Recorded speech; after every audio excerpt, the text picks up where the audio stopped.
కడుపులో కత్తులు పెట్టుకుని రాజకీయం చేయడం తనకు చేత కాదన్నారు బీజేపీ ఎంపీ ఈటెల రాజేందర్.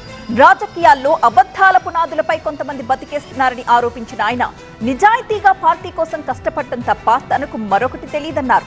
కార్యకర్తల సమావేశంలో ఈటెల చేసిన ఈ వ్యాఖ్యలు ఎవరిని ఉద్దేశించి చేసినవి? దీనిపైనే ఇప్పుడు సర్వత్రా చర్చ జరుగుతోంది.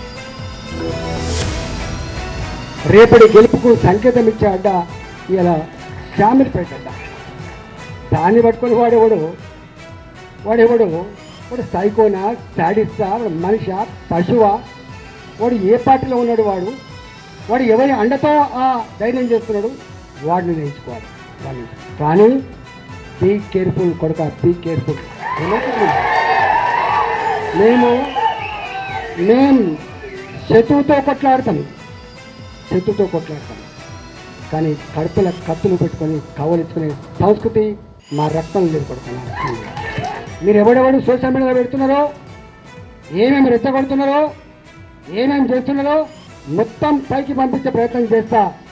నేను అనుకుంటున్నా సంస్కారం ఉందని, సభ్యత ఉందని ఇట్లాంటి వాటిని అరికట్టాలని భావిస్తున్నా. అరికట్టకపోతే నష్టపోయేది ఎవరో అర్థం చేసుకోండి. హుజురాబాద్ గడ్డ మీద రేపు ప్రతి ఊర్లో మన వార్డు మెంబర్ ఉంటాడు. హుజురాబాద్ గడ్డ మీద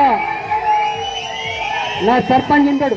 ఎంపీటీసీ మొదలుపెట్టి ఎంపీపీ వరకు, జడ్పీటీసీ నుంచి మొదలుపెట్టి జిల్లా పరిషత్ చైర్మన్ వరకు, ఇలా కౌన్సిల్ నుంచి మొదలుపెట్టి మా మున్సిపల్ చైర్మన్ వరకు ప్రజల ఆశీర్వాదం ఉంటే గెలుస్తామని నమ్మకం ఉంది. నాకు అహంకారం లేదు. వాళ్ళు ఆశీర్వదిస్తారని కనుక భావిస్తే తప్పకుండా పెట్టుకుందాం, మనం గెలుచుకుందాం. సర్పంచ్కి ఏ బీఫామ్ అక్కర్లేదు, ఎవరి దాదాక్షణ అక్కర్లేదు. గుర్తుపెట్టుకోండి, సముద్రం తుఫాన్ వచ్చే ముందు కూడా ప్రశాంతంగా ఉంటుంది, కానీ ప్రళయం వస్తుంది కూడా, ప్రళయం వస్తుంది. మౌనంగా ఉన్న వాళ్ళని బలహీనంగా భావించి, సంస్కారం సభ్యత ఉన్నవాడిని నువ్వు ఇంకొక రకంగా భావించి పిచ్చి వేషాలు వేసుకుంటే నష్టం జరిగేది ఎవరికో తర్వాత తెలుస్తుంది. అందుకని నేను అంత డెప్త్కు పోతలేను. కేర్ఫుల్గా ఉండమని చెప్పి కోరుతున్నా. మన జెండా ఎగురుతుందని చెప్పి మనం చేస్తూ మీ అందరికీ శుభాకాంక్షలు ఇస్తూ